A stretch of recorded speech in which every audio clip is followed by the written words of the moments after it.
our hotels tend to be individual, so they each have their own personality. People always talk about how beautiful, how much money has been spent on the rooms and so on. But the underlying thing in hotels is the service you give the customer. Sir Rocco, we've got a budget coming up in the UK at the end of November. Is there anything in particular you'd like to see in the budget that you think would be helpful or desirable for business or for the economy? Yes, so they reverse everything they've done so far. We're in a very similar period now where everybody thinks the UK is finished, and this was the case in the 70s. Mrs. Thatcher came along, and what did she do? She created an entrepreneurial spirit in the country. I wanted to go back into business, and I decided to start a luxury hotel group. And I spent a year basically trying to find a hotel, and eventually the Balmoral Hotel came along. 2 months later, the chief executive of Bank of Scotland rings me up and says, "Mr. Forte," he said, "you'll be wanting to expand." I said, "Yes, of course." He said, "Well, how does 50 million sound to you?" The next hotel, I made a mistake. What happened? Welcome to All About Business with me, James Reed, the podcast that covers everything about business, management, and leadership. Every episode, I sit down with different guests who've bootstrapped companies, masterminded investment models, or built a business empire. They're leaders in their field, and they're here to give you top insights and actionable advice so that you can apply their ideas to your own career or business venture.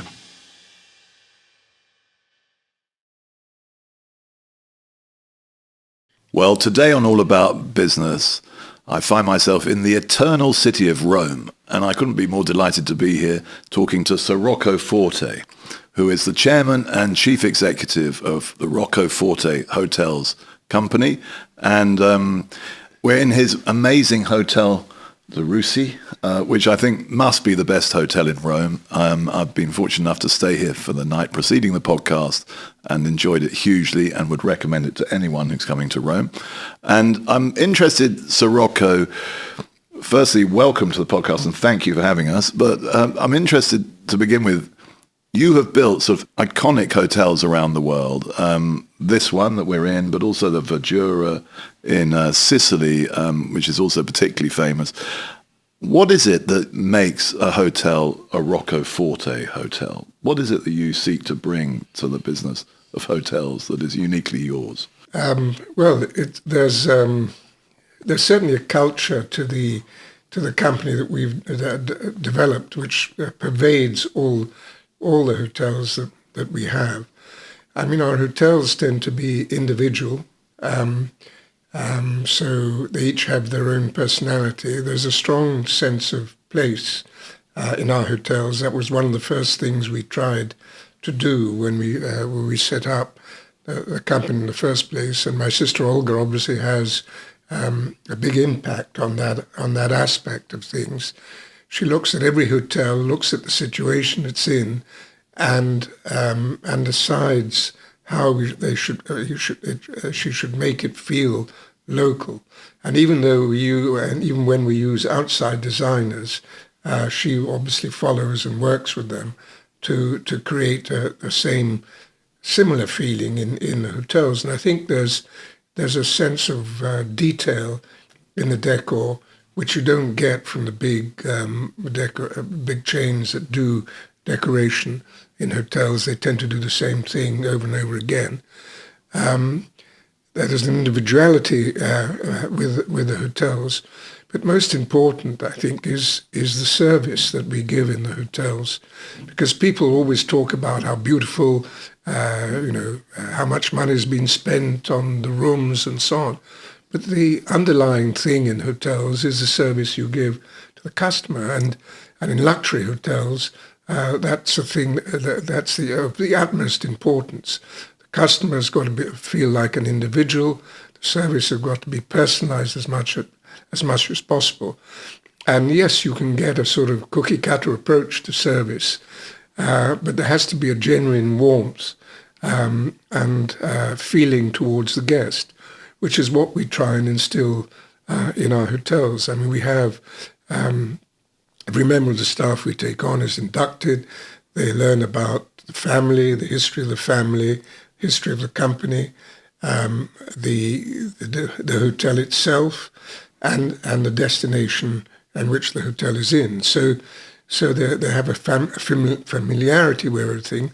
They feel much a very strong part of the whole process, and they generally believe in the project.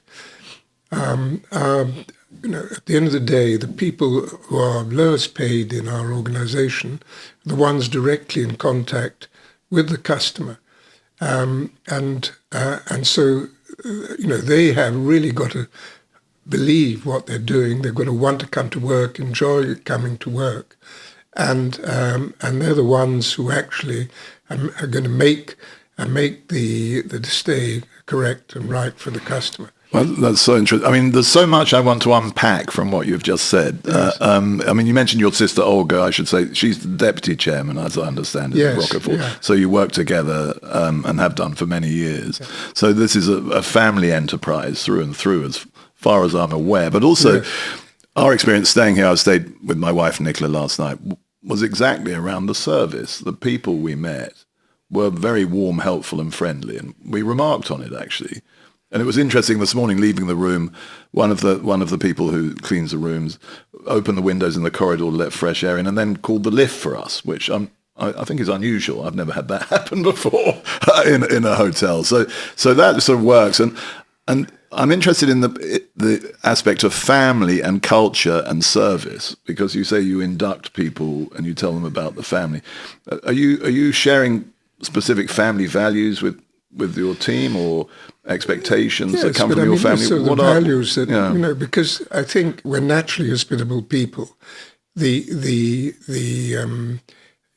someone comes into your home and stays in your home, you want to look after them, make their stay pleasant. You make a big effort, and so that should be what we do with every customer that comes into our hotels. The thing about family is important. Now my children are involved in the business. They did the same as me, and in their school holidays, and they work part of their holidays in the various hotels and the various departments, and also in other establishments outside of my company. And they developed a passion for the business out of that. I didn't force them to come into the business. They wanted to come into the business. Because they like it, they like what they do. As a family, we're in the hotels on a regular basis, so people know us, they see us, they know what we like. They see the care we take and concern we have for the service we give to our customers, and that pervades through the organisation. Also, they know who they're working for. They're not working for a big organization. People change all the time. They're working for some people who they know are going to be there for the longer term. And I think that's very important. And I think in our sort of business, it's very important for someone like me to be visible. I do. I appear quite a lot in the press. I've done television for various different reasons. Podcasts. Sounds good. I agree. Not necessarily about the industry, but as a sort of, in a way, an excuse. I did triathlons for a long time. First of all, I was a new kid on the block. Then I did triathlons. You're an endurance athlete, aren't you? So and that was a hook, to start talking about hotels. Then now I do quite a lot on politics. And I see. And then you can talk about hotels as well. That's another hook. And so actually, if staff read about you in the newspapers, there's a certain sense of pride. Obviously, you've got to read the right. Hopefully, I'm sure that's the case. And they feel they're part of something. Because we're quite a small organisation, really. But I think we make much bigger noise than normal organizations. Punch above your weight, as they say. Yeah, that's interesting. So I think the family aspect is important. Can I ask about your sort of origins? Because you grew up in a hotel family. I mean, and your grandfather was also called Rocco, wasn't he? And Yes. he started, I think, in Scotland with ice cream shops. Is that right? Yes. So you've been doing this for generations, your Forte friend. Yeah. Can you just tell us a little bit about that background and where you came from, in a sense? I think there's a sort of in my ancestors, if I can call them that, but my grandfather was born in a little village where my father was also born in near Cassino, between Rome and Naples, which at the height of its sort of power, if you could call it that, had a population of 400. So it was a very small place. Yeah. And at the age of 14, my grandfather went to the United States on his own, came back when he was 21 with enough money to build a house in the village and start a family. Then he couldn't make ends meet, and that's how he went to Scotland in 1911. On my mother's side, she was born in England, but of Italian parents who came after the First World War, and her father actually walked from the north of Italy to England, working on the way to get to England. That's real determination. Her mother ran a delicatessen shop in Soho until she was 83 or 84, then went to Venice, where she originated from, or the Veneto, and started buying apartments and letting them. So she started a new business at 84. Yes. That's very good. And then her mother dragged her back to England at the age of 90. And she lived with my parents till she died when she was 104. And my so father, there was no way you weren't going to be an entrepreneur with this heritage. So there's a certain well. sort of resilience in the genes. If, like me, you run a business or manage a team, you'll know how important it is to hire great people. Over the last 65 years, Reed has worked with thousands of businesses around the world, helping them to recruit and to grow. This is what inspired us to create Reed.ai, your new AI hiring agent. It's here to save you money, to save you time, and to help you get the right match. Whether you're hiring your first team member or your 50th, Reed AI is here to make it easier. Try it free for 14 days, exclusively available during our beta period. Go to Reed.ai and get started. Reed.ai, your higher power. My father was, extremely entrepreneurial in many ways, not just in sort of the terms of the industry, but he opened the first motorway service area. He went into in-flight catering at airports, airport catering. He was the first to do that too, wasn't he? Yeah, well, yes, in the UK, very much so. And then he was one of the sort of he was one of the first people who, the sort of 50s and early 60s, recognized the value of companies where their assets were undervalued on the balance sheet, always related to our industry, which he bought, and then he used to say, attach them to the donkey engine, which is the machinery. The donkey engine. The donkey engine, yes, right. Machinery of the company, and they sort of. Right. So that was the sort of back office machinery. And they got sorted out, and. So what sort of companies are you thinking of? Well, I mean, things like, they bought the Waldorf Hotel, the first hotel. Then he bought from Neepsave Steel owned the Waldorf Hotel. He did a deal on that. He did a sale and leaseback on that. It was first sale and leaseback at sort of 3% yield. And then ended up owning it. And then bought it. In the end, we bought it back. At the Ring and Brimer, which was a sort of catering, upmarket catering company, did a lot of the city business. Did he buy Little Chef? No, Little Chef came with the merger with Trust Houses, but it was significantly developed during from then on. So he built up the Forte group, and then it was merged with Trust House to become Trust House Forte. Yes. And then there was a big row, and he ended up, becoming chairman, chief executive actually, because he didn't make himself chairman. Right. He got Peter Thornycroft, who was a friend, who's a government who'd been Chancellor of Exchequer at one. Okay, he became chairman. Time. He became chairman. So what was the big row? What was that? Crowther, who was the chairman of trust houses, Right. Had said in the agreement, the merger agreement, that he would retire after a year. Right. There's a man called Pickard, who was the chief executive of trust house. He was made chief executive. They had the company secretary and the finance director. Oh, I see. So, and the deal was that my father would become chairman after a year. Crowther started reneging on that. Right. So my father then got busy and managed. Sorted it out one more. Got his own team in. They engineered a takeover bid by Allied Breweries, Right. which failed, and therefore they had to resign. And my father then took over. So it was quite complicated. Yeah. Because very different companies, Trust House is very bureaucratic and following those sort of lines of approach in management, whereas my father's was much more entrepreneurial in his approach. So you mentioned culture earlier. You have that problem, don't you, when you put two companies together with very different cultures? Yes. Which one's going to prevail, I suppose. And yours did in that instance. In the end. Yes. I mean, the end, we had 100,000 employees in Trust House Forte.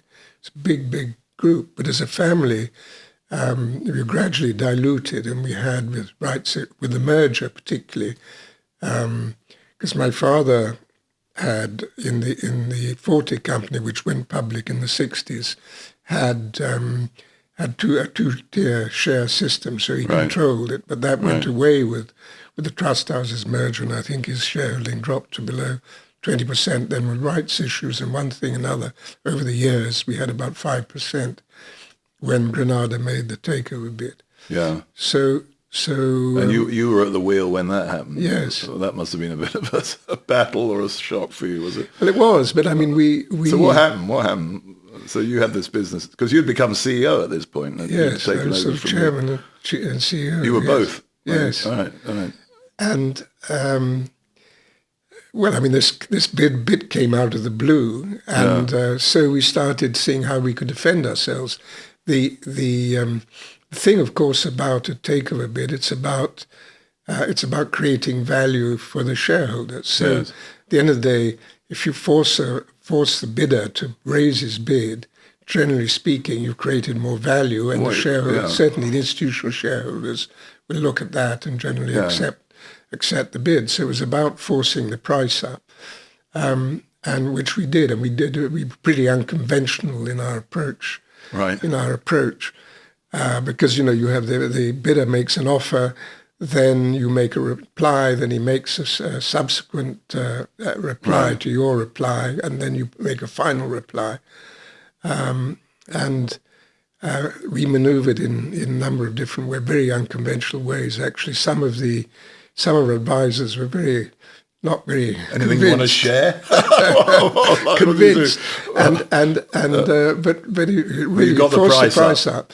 So. And the funny thing was, I stood in front of the screens and saw Granada's share price tumble as a result of the because increased people knew offer. they were paying more and more for your business. Yes, and so the shareholders who owned shares in Granada went into the market, bought Granada, pushed the price up, and it was part cash, part share bid. So that made it valuable.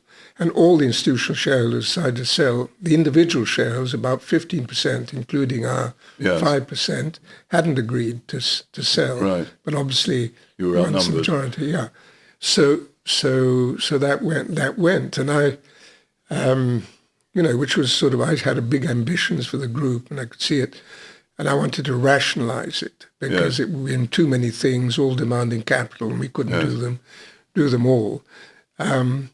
Anyway, so it was a big blow, and I remember coming back from the city to High Holborn, where we had our offices, and there was a whole crowd of, it was very high profile, the whole thing, articles. I remember it. Leader articles. Was it 1996 or something like that?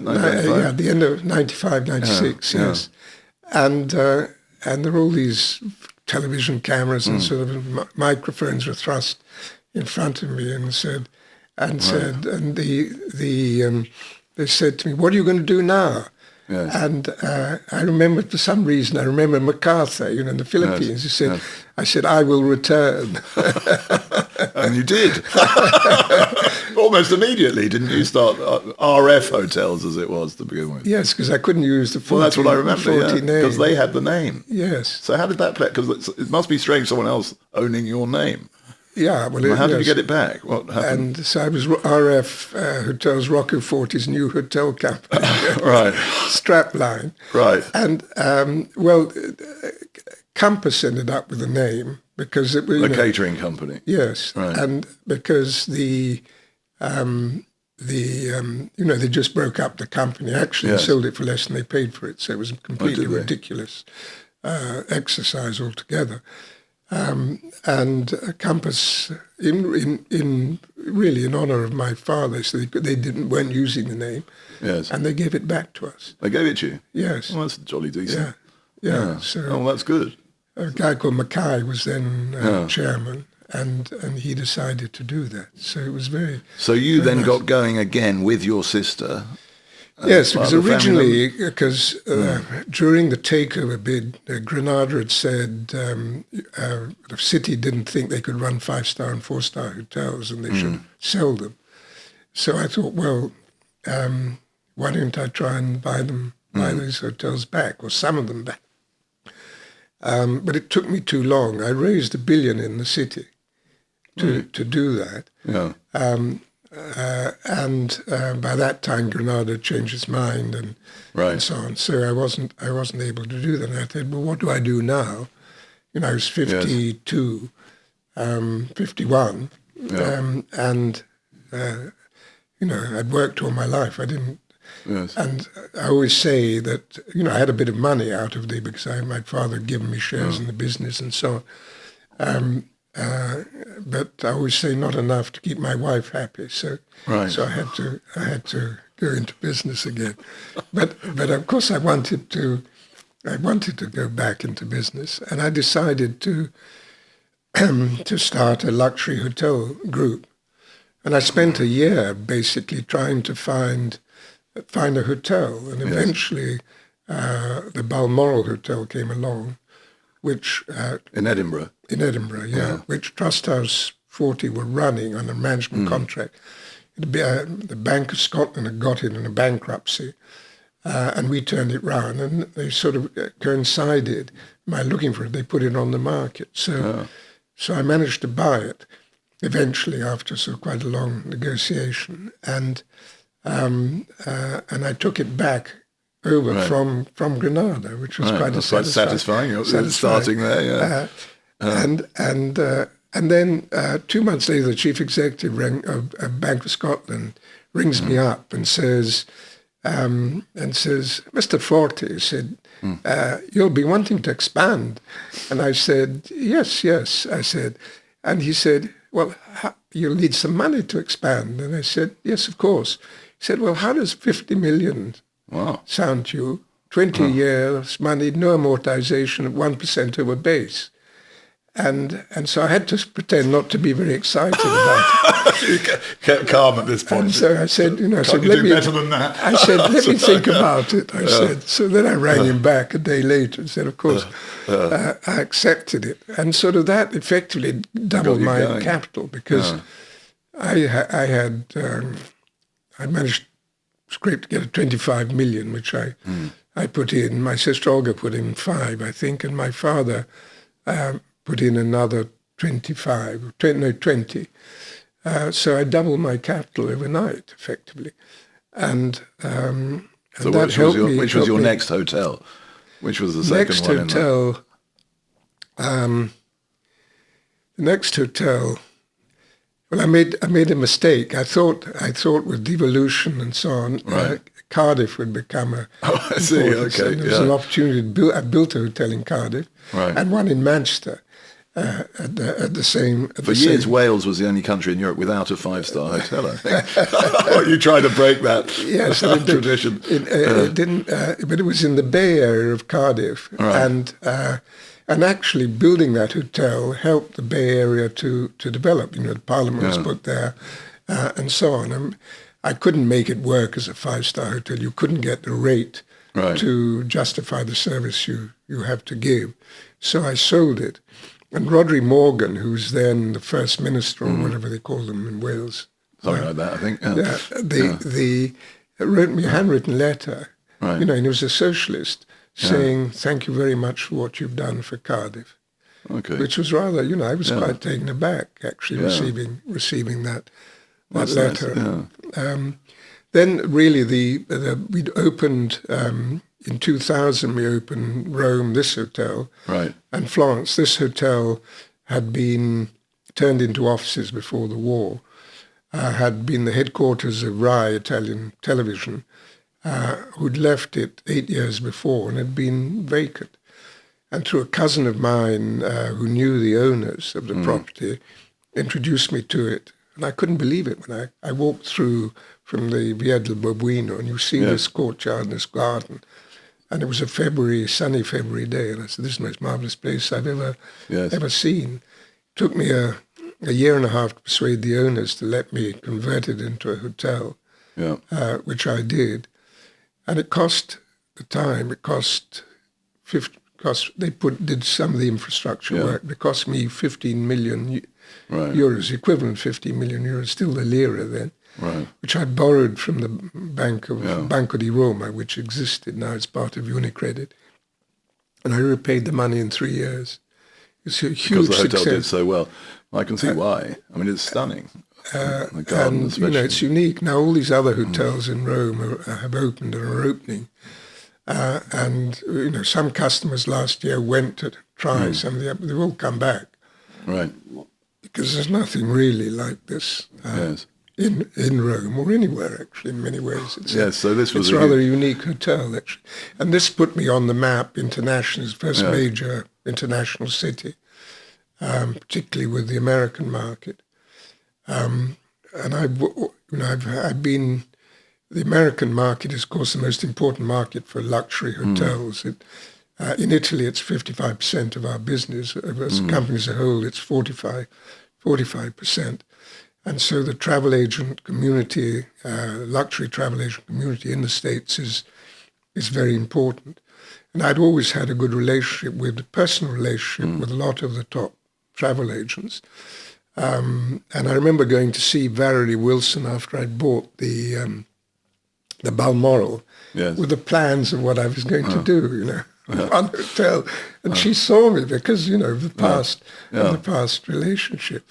And I had the plans on her desk and showing her what I was going to do. That's good. So, and they've supported me, and now, they trust, they always say to me, we're never worried about sending a client to your hotels because we know they're going to be looked after. We never have any complaints or difficulties and so on. And if they do, of course, we deal with them very, very quickly. So I've got a big following, and we open a new hotel, they immediately support it. And they don't normally wait to see how it's going and so on. Captive audience in a sense. Yeah, so there's I go now every year. I do a road show in the States, and I usually do 5 cities in 5 days, and a dinner at each city with all the travel agent community. Right. I've just been to Brazil, where I've done the same thing there in São Paulo and Rio, and people come in far and wide to attend the dinners. Right. And I'm a sort of hero. So do you give a speech at the dinner? Yes, I give a speech and sort of tell them hero. what we do. Yeah. So what do you say to them? Or you just tell them about your next hotel? Or Well, I tell them a bit about our philosophy, what we've done, how we look after our staff, the importance of service and how we're trying to improve that all the time. And I was sort of like a film star with them. I can't really believe it because, after all, so it's the 14, culture. 15 hotels. Well, the culture that you're selling, though, isn't it, in a sense? So the staff, you say how you look after the staff. I'm interested in that. What do you think you do differently to other operators? Obviously we try and pay as much as we can. For example, in Italy, Santanché, who's the Minister for Tourism, introduced a new law which, if you charge a service charge, and you pay it directly to the staff are only taxed at 5%. They don't Right. pay any social security costs. So it's nearly net in their, Yes, in yes. their hands. And the employer doesn't pay any social security costs. And so we've done this. Yes. And we've also done it in the UK, but there they're not the same tax advantages for the staff. No, they'll charge it. Yeah. But that puts 10, 11,000 euros or pounds net into their, in Italy, into their pockets, which is a Yes. big jump in salary. I was the first person to do it in Italy. Right. And the minister said, will you please, none of the other hotel Yeah. companies are doing it. And I mentioned it, the minister was at an event where I described this in a speech, and as a result, other hotel Now they're doing companies it have too. sort of been ringing me up and saying, Yeah. how do we do this, and so on and so forth.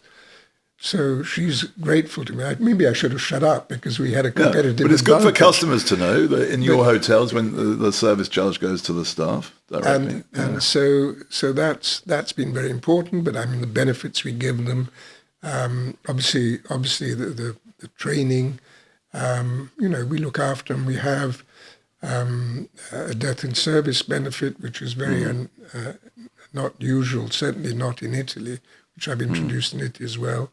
Pay 3 times salary if someone dies in service, because you have a situation where suddenly family is bereft of the major wage earner, Yeah. and so that gives them That's a breathing good thing to space do. and so- I agree.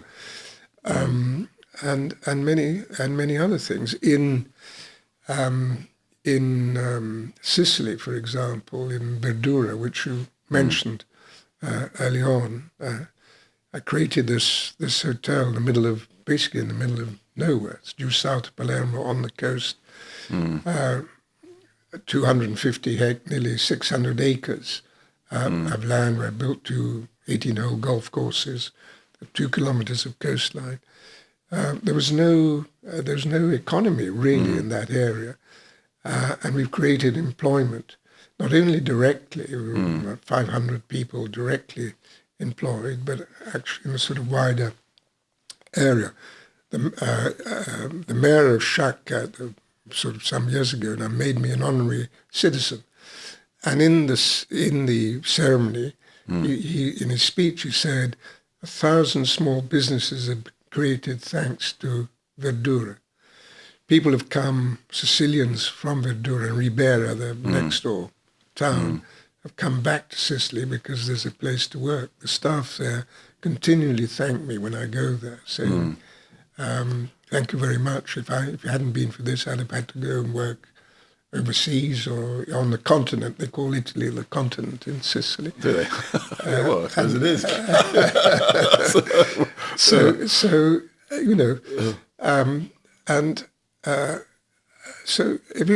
because the hotel industry isn't considered by politicians because it's not like a factory. You open a factory and there are 2,000 jobs, and it's small. It's made up of smaller groupings, but it has as much effect in the local community. Well, this ripple as it effect has, that you've described is incredible. as anything else. Yeah, no, that's the interest. That's why it's so important to encourage enterprise, because once one person starts a business, it has so many other businesses that potentially feed into and support it. I would agree. Yeah, well, that's unfortunately what the current government in the UK doesn't understand. They keep talking about growth, and everything they do is the opposite to creating growth. Well, I did notice, Sir Rocco, that you were opening more hotels in Italy than you were in the UK at the moment. Because, obviously your new business began in Scotland, as you described. Yes. But now you seem to be opening hotels in Milan and Naples. Is that for a particular reason? Obviously you love Italy, but are the business environments different? They're slightly different. I mean, the thing about Italy is, it's a prime tourist destination. There's nothing like it anywhere else in the world because you've got amazing cultures. Over 60% of the world's artifacts are found in Italy. You have a good climate, you have wonderful food, and you have a sense of hospitality which exists in the nature of people in this country, which is very different from any other country, and therefore, and the Americans love it. So a lot of Americans have origins in Italy as well, and so the Americans come here in huge numbers. Americans are prepared to pay high prices, and so if you open a hotel in the right destination, the right product, you'll get the American market, and they will pay the prices, which justifies very good returns on investment. The Americans like coming to Scotland and England as well. Yeah, well, Scotland to some degree, but not quite the same degree. So Italy is very bureaucratic. The labour laws aren't very favourable to the employer, as is the case in the whole of continental Europe. So all those things are different. But Italy is a country, if you know your way around, you can sort of sort things out. And, even where you have unions, the unions are much more malleable and flexible. Yeah. If you're a decent employer, they know you're doing the right thing, then they'll, they work with you. And so it's been a fantastic success, my investment in Italy. And we now have established effectively, we're probably the biggest luxury hotel company in Italy and continuing to grow. So how many hotels do you have in Italy now, Rocco? I've got to say. They're opening so fast. I think I've got 6, and I have two Rocco Forte houses, and another 5 on the way in Italy. We're opening Milan next month. I saw. We're doing Naples in 27, Noto, which is a small centre of Baroque in Sicily, where with Palermo Verdura we'll have that be the 3rd hotel. Start creating a sort of tour of Sicily. And another one in Puglia, and in Sardinia on the Costa Smeralda, which was going to open this coming year and next year, but I'm not sure it'll be quite ready by then. So, and a lot of other things in the pipeline. We're starting now to try and spread our wings a bit further. I did this deal with PIF, where they bought 49% of the company. So PIF, what's PIF? PIF is the Saudi Arabian Sovereign Wealth Fund. Sovereign Wealth Fund. And they injected some money into the company at the same time. So they're shareholders now. They're shareholders. And I have 5 sisters, and the only one that worked in the business was Olga from the beginning. The others were sort of rather reluctant shareholders because they inherited shares from my father. Right. When he died, he left shares in this company to them. No, he left because I said at the beginning of our discussion that my father had invested money at the beginning. So we all inherited, 6 of us inherited a share of the shares he'd bought, and so they were rather sort of reluctant shareholders. And I saw an opportunity of getting them the liquidity that they would have preferred to have had. That's good. So that worked for everyone. So that was one of the main reasons I did that. That deal, and it's also, of course, given us a very strong financial partner. The development world is more interested in us as a result. We get a lot of high publicity as a result of that deal, and so I've got a solid partner with a long-term view, not an in and out sort of job. And your family's preparing the next generation is sort of involved in the business as well. Well, my children are, yes. Yeah.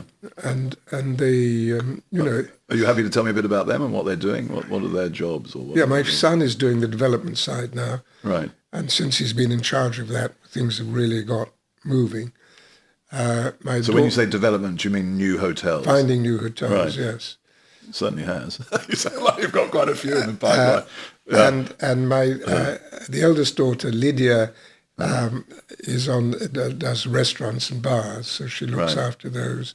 We have a great chef here in Italy called Fulvio Pirangelini, who's a sort of executive chef over the whole of all the Italian restaurants we do. He has a philosophy on food where simplicity is the point of arrival, not the point of departure. Right. He was a 2-star Michelin chef. He would have been 3-star, but he always told the inspectors to have off. They didn't like that. Star people. Really? And I took him to this little restaurant. They get a bit pompous, don't they, some of those Michelin star places? And it's completely the opposite sort of cuisine I like. So he is about, we source locally as much as we do a lot of research on sourcing food locally wherever we open a hotel. And his approach to cuisine is sort of, the food is much more natural, not messed about. I don't, Michelin star I call messed about food. Inventing things for the sake of inventing them. And he brings out the natural flavors of the food very well. He's very inventive, but in a sort of... What's his name again? Fulvio Pirangelini. Fulvio Pirangelini. And so he works closely with my... Name to remember, with my daughter. Yeah. And then my second daughter, Irene, was responsible for the spa philosophy, the treatments that we put into our spas.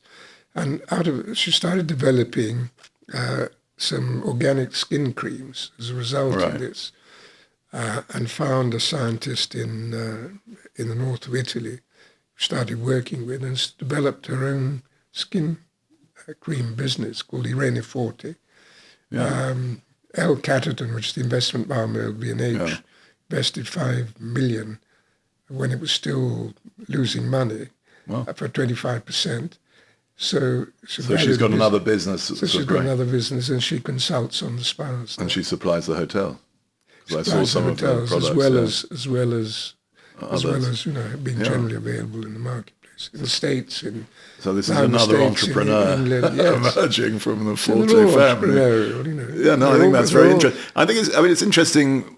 I was talking to my wife Nicola about this, that you sort of they have their own areas of focus. But they chose that, you said earlier, or they were interested in what was happening in the company and said, I want to get involved. And I mean, Lydia, for example, was worked with Hicks, the chef, in one of his restaurants, and then, as a waitress, and then sort of promoted to a supervisor. Then she was given a job as deputy manager of a new hotel in Chelsea, new restaurant in Chelsea Green. The manager had resigned after 3 weeks, and so she became the manager. She ran it for 2 years, and was doing well.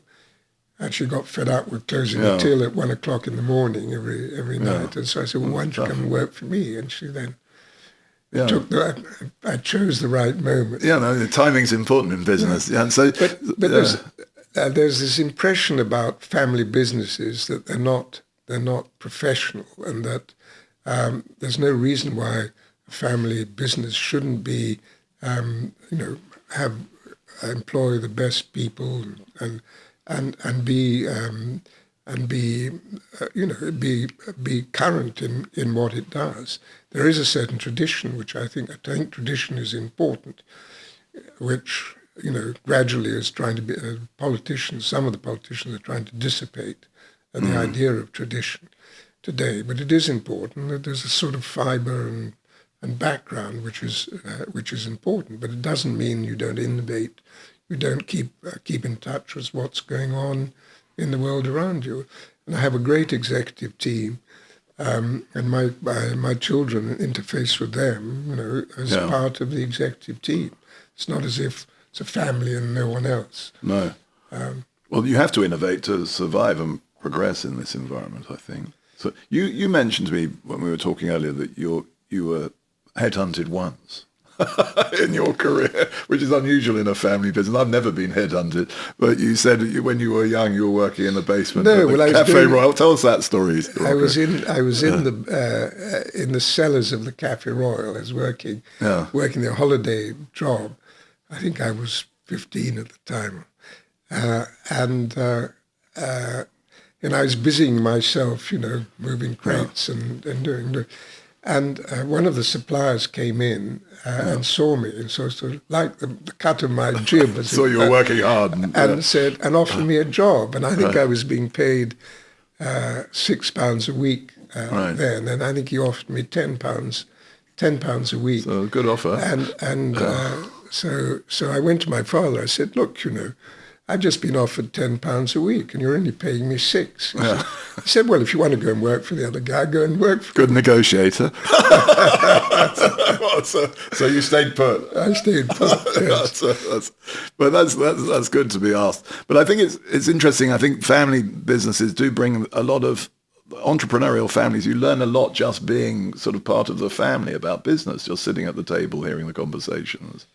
Listening to the problems, the challenges. It's a journey, isn't it? Yeah, and with my father,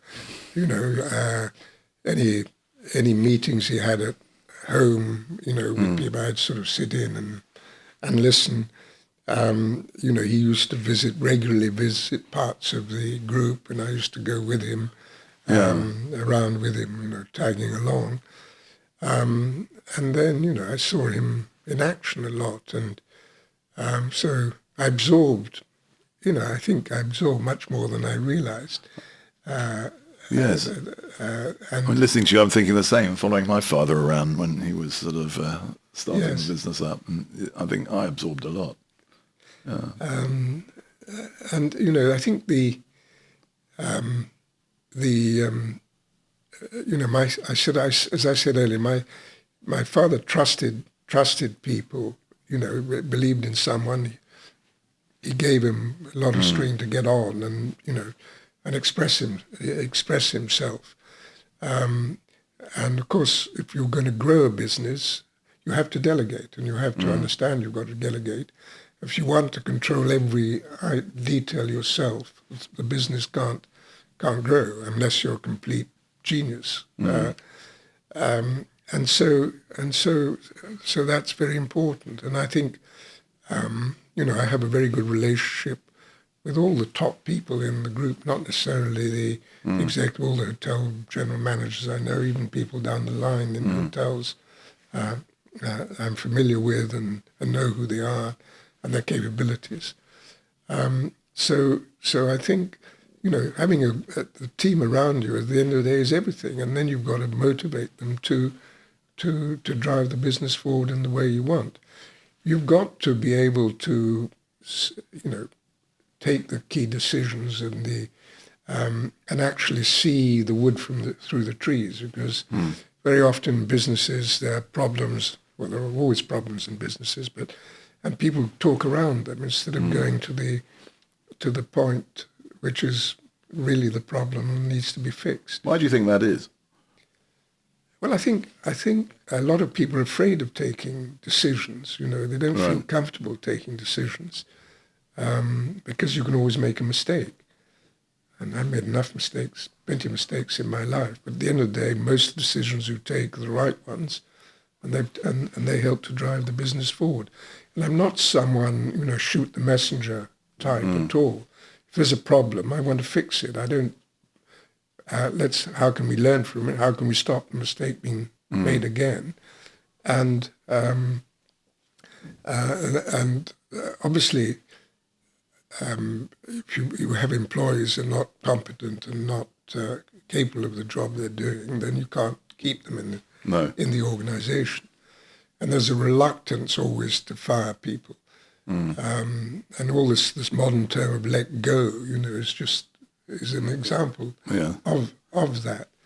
And particularly in countries like Italy, where it's very expensive for sort of top executives senior executives to fire them, then there's a tendency to move them sideways and sort of avoid the decision. But they do a lot of damage, and because they slow everything down, they stop things happening, and they're actually anti the culture of the business.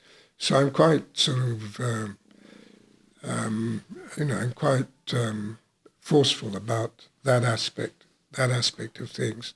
So making decisions around people is a really important thing. Yeah, as well. Yeah, and our business is a business about people. Yes. You said the team is everything. I mean, I was very struck by that. What do you look for in your sort of key colleagues? Are there certain qualities or characteristics or skills that you think I must have in also,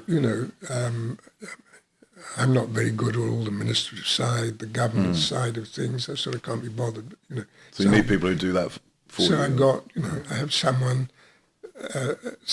who makes up for those failings of mine and keeps the whole thing. So you're looking for people who complement you in ways where you have but I mean, I've got a very good marketing director now. She's a woman who came from Six Senses. Right. Well, she actually came from the holding company after it had bought Six Senses, and that's one area where we're weak, and we're starting to change. I have a very good finance director.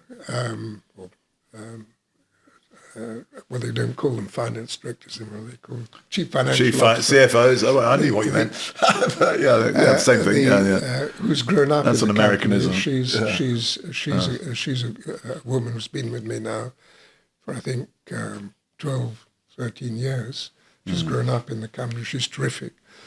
And you have people you can trust and you can rely on, and you don't have to worry about every single detail of everything, and you can do the things that you're good at and get on with them. So what do you focus on yourself? I mean, you're obviously I focus on the operational side, right, and getting the right quality and standards in the business, and driving that aspect of things, because I think and how do we drive the top line? How do we get better at getting more people into the business? Because the easy thing to do is say costs. Let's cut costs. But I mean, you cut costs, you spite your face. You can cut your nose, spite your face. Interesting. It's so obviously you've got to keep costs under control, but if you don't have a top line, you don't have a bottom line. And if you don't have, I want to say that again. If you don't have a top line, you don't have a bottom line. No. I like that very much, and it's very true. And it's easy. It's an instinct in running companies when times are tough to try and cut costs, and it's important to manage them carefully, isn't it? Yes. But you're saying people shouldn't just concentrate on that, because now in lots of businesses it's pretty tough. You're saying look at the top. Yes. Yeah. But I mean, if you just focus on costs, particularly in luxury hotel business, you've got to be generous. You've got to be generous with the customer. If you count every penny, soaps or this and that, then you don't have a luxury product anymore. And also you need people to deliver service. You need people. You have to employ more people than you would in a different scale of hotel. I mean, now you have hotels that don't employ. You don't see any. You don't see any staff in. No, I've been to some of those. And you clock it on an iPad. It's a different experience coming here, I can tell you. So luxury is about service, about being generous.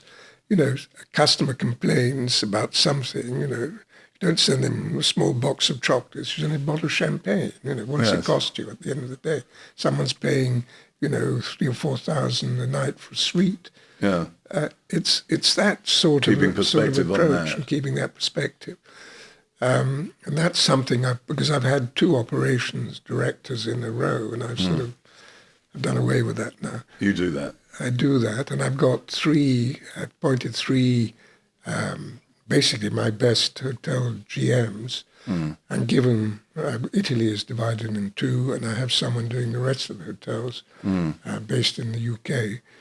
And they're terrific. They understand the philosophy. They understand what I want. They know the nitty gritty. They don't fool around, being political and so on. They just get on with doing the jobs that needs to be done. And this sort of happened about a year and a half ago. Already I can sort of ease off again, because I see that that's good. Yeah. They're doing I have to say, what needs to be done. The attention to detail is noteworthy, Rocco. I mean, in our bathroom there were face towels with my wife's initials on one side and mine on the other. Yes. I've never seen that before. And we were both impressed, I have to say. I mean, I thought it was very special. And it makes you feel special when you see that. Someone cares that you're there. And I think that's really interesting. I don't know who thought of that, but it's genius. And I think that the sort of attention that we've had from the people in the business, your focus on the people, is also evident because they have been very welcoming. But that's a real skill to teach people to be, well, maybe they're more naturally welcoming in Italy, you say, than some places, but that's a real you'll skill find that, you have in to Russia, train. in Russia, where What happened there? You've got a hotel there. What happens there? A hotel in St. Petersburg. Yeah. It was a Soviet hotel. Well, how did you change that then? And I started by smiling at people. Well, that took them by surprise. Yes. So you smile at people, they smile back at you. Yes. And then gradually you put in our systems and standards and so on, they achieve a very good product. Obviously, the current period is a difficult one, and some people say, why didn't you get rid of the hotel? Well, I mean, how do I get rid of it? It's very difficult. You can't sell anything in Russia now. If I sold it, I wouldn't get any money back because of the way the sanctions being applied by the Russians. But those people in those hotels are my people. They're just like any other staff I have. I know a lot of them personally. Why should I abandon them? Yeah, well, it's not their fault, is it? No. And funny enough, actually, it's had 3 record years, the hotel, all with Russian business. It used to be 50-50. Right, now, a lot of Russians don't go because overseas. They don't go over. They don't come to Italy so much. Maybe I don't know. Many of the Russians aren't in a position. Like some are. Some have moved overseas and they continue to use our hotels. Some of them have non-Russian passports as well as Russian passports. So I've been back there 3 times since the war. It's always quite uncomfortable at the airport, right? Because they take you aside and they make you wait about an hour before letting you through. But to be there, to give them support, show that they are supported in the hotel.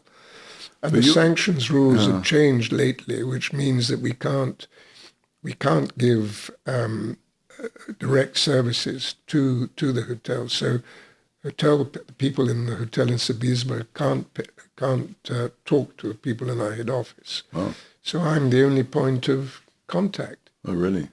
And so this really is leadership from the front. I mean, I was going to ask you about leadership styles. I mean, you're really sort of the face and persona of your business there, especially. But yes, but I mean, you talked about smiling, and people picking that up. That came from you as well. I suppose there was. My father wrote an autobiography, right. and one of the reviews of the book said there's a pervading sense of decency comes out of this book. And I think that's something my father taught me, actually. And I think that exists in my company. And people feel it and they understand it. And when I have a sales, senior vice president sales, as they call themselves nowadays, sales who came from Four Seasons. He says he's never worked for a company like this before. Best company he's ever worked for. So, it's that aspect. And also that people see me, hear from me directly, are in touch with me. They can ring me up, they can discuss things with me, and so on. I think that's a very important factor. I'm not some figure in a distant white tower. No. I'm there, present. People see me. Yes. And I think in this sort of business, that's and you're out important. And you're on the road. I mean, going to America and Brazil and Russia. You travel a lot, obviously. And I think, the other aspect is I'm in this for the long run. I don't have an exit plan. I'm not in the business just to make money. I'm in the business to actually create something special, to do it well, and out of that I make money. I've created value in that way. Haven't done a deal which is suddenly, you're in and out, and it's all about the money. It isn't about the money. It's about actually delivering something that's very special and that can last. And so that's my sort of, someone. I'm not a young man anymore, but I still have that same energy and Well, I was desire going to say, to- forgive me, but to- you might to- not be a young man. You've definitely got young man's energy. 'Cause you seem to cover a lot of ground, a lot of miles. So, and luckily I've kept fit all my life. Well, you've made an effort to do that, though. You used to run marathons. Yeah, I ran marathon. I did for 11 years. I did triathlon seriously. Yeah. From the age of 54 till I was 65. I did world championship age group stuff, And I did Ironman when I was 60. I came second in my category. I won the over 50s chief executive. So you're an elite race. athlete, basically. So when most men episodes go, I actually got myself super fit. Yeah. And that stayed with me. But that's important, isn't it, if you're in a leadership role, to have lots of energy, clearly, especially in this business. So, Sir Rocco, we've got a budget coming up in the UK at the end of November. There's been a lot of ideas mooted around taxation and taxes rising. Is there anything in particular you'd like to see in the budget that you think would be helpful or desirable for business or for the economy? Yes, so they reverse everything they've done so far, and go back to seeing what can create growth in the economy. They talk about growth. If we look back at the 70s, because I think we're in a very similar period now, where everybody thinks the UK is finished, there's no future, managing decline, and so on. And this was the case in the 70s. Mrs. Thatcher came along, and what did she do? She created an entrepreneurial spirit in the country. She reduced taxation significantly. We were at 98% on so-called unearned income, and 83% on earned income as the top rate of tax. This was reduced to 40%. And she did away with all the labour legislation, the power of the unions, and so on, and sort of enabled an entrepreneurial culture to develop in the country. This is slowly being ruined over since. The first 3 years of the Blair government, they didn't change anything on the economic front before Brown got going, the socialist approach. At that time, in 2000, the private sector was 66% of the economy. Today, it's around 50%. So the state has taken over. And this is the problem in continental Europe as well. Labour legislation has got more anti-employer, and now it's going to get even worse with this new workers' rights bill or labour bill, whatever they call it. It's going to put more bureaucracy into businesses, more time wasted on things that are not important for the business. And it's going to help the skivers. It's not going to help good staff. You value good staff. It's the bad staff who take advantage of the law as it is at the moment. That it's not as if we're in a market where there's only one type of job available. There are plenty of jobs around. If someone leaves, doesn't like one company, they go and work for another. So it's completely unnecessary and will be very counterproductive. There's no, that we've got 500,000 civil servants more than before COVID. The economy has been stagnating basically for a long time. They pin their hope on infrastructure investment by government and housing. But there's no evidence that it actually will get the economy moving. They've snuffed out the entrepreneurial spirit because before the first budget, they started talking the economy down. All the things and the speculation about the taxes they would bring in and so on. So no one did anything until the budget. The budget made things worse. The increase in national insurance contributions has affected the job market significantly. And now they've done the same thing again. They've been floating tax ideas and so on. Again, no one does anything. Yeah. It's until they see what has happened. So they've effectively created a destructive approach to the economy, which won't recover until you have different policies brought into being. So undo everything you've done is the message and start again. Yes, and start be looking more at cutting entrepreneurial. how they can cut government expenditure. And, every attempt they've made on welfare, for example, we've got 7 million people at working age who are not working. This disability, the whole disability benefit, mental health, so it has doubled since before COVID. COVID was a disaster, actually, from that point of view, because people got used to doing nothing and being paid for it. And that's, that will gradually change, but it won't change with the approach that this government is taking. So it needs a big change of direction, you're saying? Yes, and they're going to make things a lot worse at the end of their term, because they have a huge majority in Parliament, even though they didn't have a huge majority in the country. They had 33% of the vote. 1/3 of the vote and 2/3 of the MPs, I think, is the statistic. And so that's it won't change. And I think things will be worse then, and maybe there's a chance of a revolution. I don't mean a bloody sense. I mean a we'll see. revolution. I feel big changes coming. Sort of big disruptions, it feels, are coming for all sorts of reasons. One of them potentially political. So one other thing I'd like to ask you is, you studied at Oxford University languages, I believe. Yes. But then after that, you went to learn accounting. You qualified as a chartered accountant. So yes, why did you do that? And has that helped you in your business journey? It was a sort of business training, in a way, rather than going to business school. It was the most boring 3 years I've ever spent in my life, I think. You're not encouraging other young people at this point, but it was useful, was it? And in fact, I used to go to I had myself some velvet suits made, and I used to go to parties and say, guess what I do for a living, you see.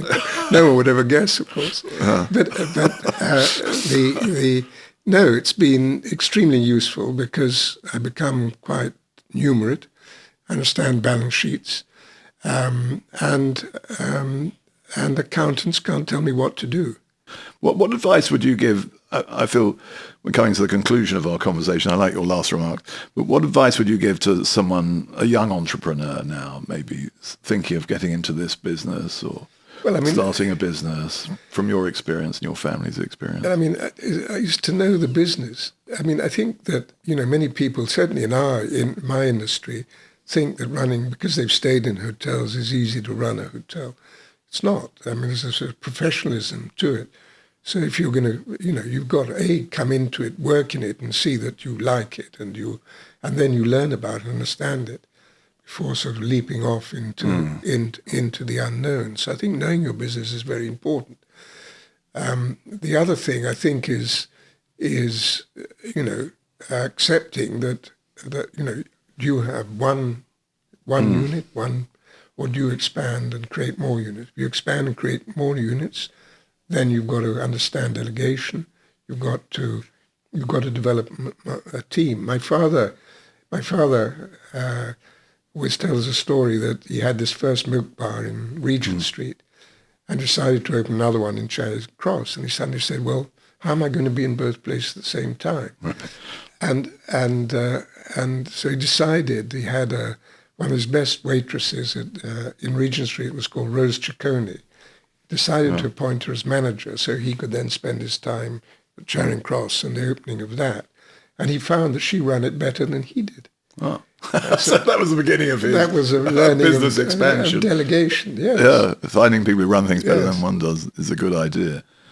That's fantastic. And I wish you continued success, with what feels to me like a multi-generational endeavor, building these businesses and serving customers over many, many years with your family. Yes, well, I think it is. And I think it's somehow in the blood, Seems to be.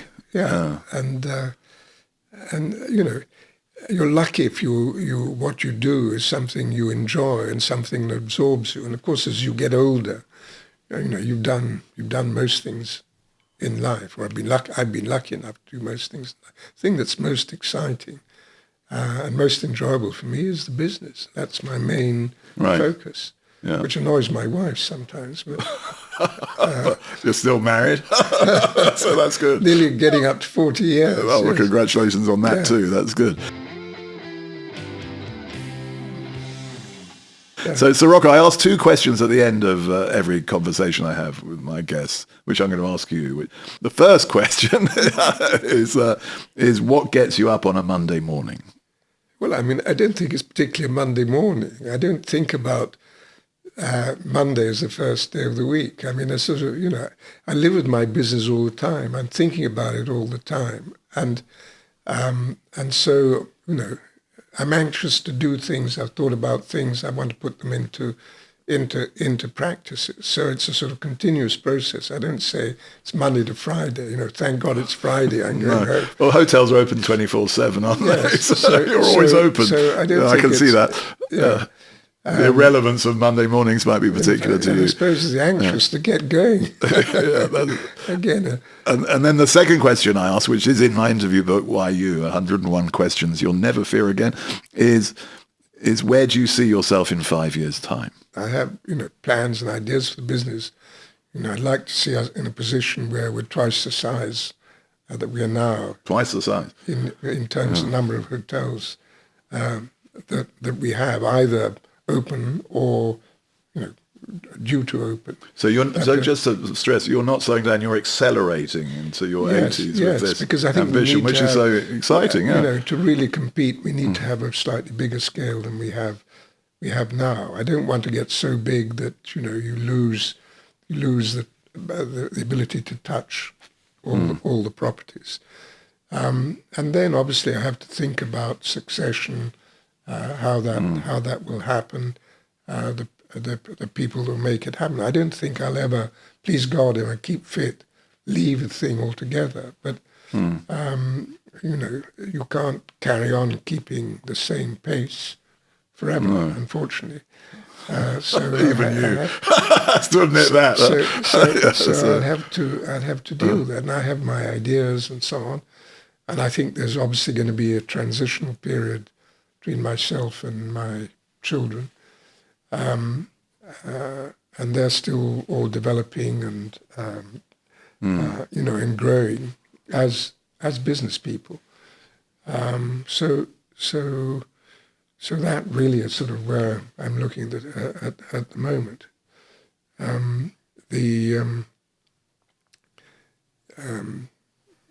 My wife said to me the other day, she said, well, how are you going to be when you're 90? I said, I'm not going to be any different to what I am now.